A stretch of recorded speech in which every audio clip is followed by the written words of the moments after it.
I love taking a classic cocktail recipe and bringing it into the modern era. Today, I'm making a smoked old fashioned.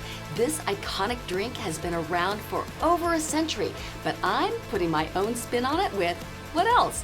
Smoke! So grab your favorite bourbon and let's get mixing.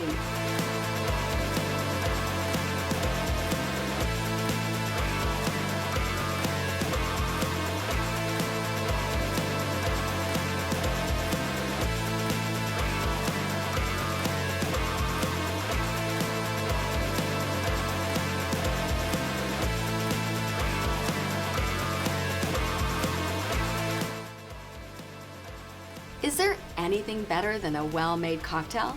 All right, enjoying them with good friends.